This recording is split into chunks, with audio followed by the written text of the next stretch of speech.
Sir actually AP Venkateswararao గారి అంశం గురించి కృష్ణాంజనేయులు గారు చాలా బాగా చెప్పారండి. కాకపోతే కృష్ణాంజనేయులు గారు తెలుసుకోవాల్సిన అంశం ఏంటంటే ఏపీ వెంకటేశ్వరరావు గారికి ప్రభుత్వం ఏదైతే ఫోన్ ట్యాపింగ్ వ్యవహారంలో ఫోన్ ట్యాపింగ్ పరికరాలు కొన్నారు అని చెప్పేసి అప్పటి వైఎస్ఆర్ కాంగ్రెస్ పార్టీ అధికారంలో ఉన్నప్పుడు ఆయన్ని సస్పెన్షన్ విధించడం జరిగింది. సస్పెన్షన్ విధించిన తర్వాత ఆయన కోర్టుకు వెళ్ళి సస్పెన్షన్ ఎత్తేయించుకొని బయటకు వచ్చిన తర్వాత ఒక ప్రభుత్వ అధికారి స్థాయిలో ప్రెస్ మీట్ పెట్టి ప్రభుత్వం విమర్శిస్తూ చేశాడు అని చెప్పేసి మళ్ళీ సస్పెన్షన్ విధించిన తర్వాత క్యాట్కి వెళ్ళాడు ఆయన. ఓకే, క్యాట్ నుంచి తెచ్చుకున్న తర్వాత లాస్ట్ లో పోస్టింగ్ ఓకేనండి. ఓకే ఏపీ వెంకటేశ్వరరావు గారిది అయిపోయింది, ఆ ఎపిసోడ్ అయిపోయింది, ఆయన రిటైర్ అయిపోయారులేండి. అన్ని కూడా వీళ్ళు నిరాధారమైన అంశాలు పెట్టారు కాబట్టి వీళ్ళ ఆరోపణలు నిలబడి. ఓకే శేఖర్ ఇప్పుడు ఆయన క్లియర్ గా చెప్తారు. 125 కోట్ల బడ్జెట్ లో 105 కోట్ల స్కామ్ ఉన్నదట.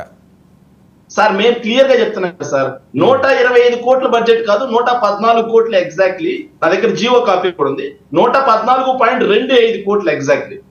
ఆ 114.25 కోట్లు 105 కోట్లు స్కామ్ ఉంది అంటున్నారు కదా, మరి ఓచర్లు అన్నీ ఉంటాయి కదా, గో హెడ్ అంటున్నాం మేము. ఓకే అరుణ గారు, అంటే వైఎస్ఆర్ కాంగ్రెస్ పార్టీ అనుమతి వాళ్ళకి ఏం అవసరం లేదులేండి, వాళ్ళు వెళ్ళిపోతారు. వైఎస్ఆర్ కాంగ్రెస్ పార్టీ అనుమతి ఏమైనా అవసరం లేదు, ఎలాగే వెళ్తారు. మేము ఎలాంటి అవినీతికి పాల్పడలేదు అని చెప్పేసి స్పష్టమైన ధైర్యంతో చెప్తున్నాం. Go head. ఓకే అరుణ గారు. సార్ చెప్పండి. అరుణ గారు, అధికారుల్ని వేధింపులు చేయడం, వాళ్ళకి నచ్చకపోతే వేరే దగ్గర పోస్టింగ్లు ఇవ్వడం తప్పించి ఈ టైపు చేయడం, ఈ కక్ష సాధింపు చర్యలు చేపడితే గతంలో వాళ్ళకి ఉండేదే, వాళ్ళని అనుకున్నట్టే మిమ్మల్ని కూడా అనుకుంటారు. ఎందుకు ఈ రకంగా చేస్తున్నారు అన్నది. సార్ ప్రధానంగా అధికారుల మీద కక్ష సాధిస్తున్నారా లేదా అన్నది నాకు తెలీదు. ఇప్పుడు ఇందాక మీరు ఒక క్వశ్చన్ అన్నారు, గౌరవం అంతా సివిల్ సర్వీసెస్ లో ఉన్న వాళ్ళని అవమానిస్తున్నారు అని చెప్పేసి. గౌరవం అనేది ఎవరికి వాళ్ళు కాపాడుకోవాల్సిన అంశం, దాన్ని ఎవరు తెచ్చి ఎవరు క్లియర్ గా.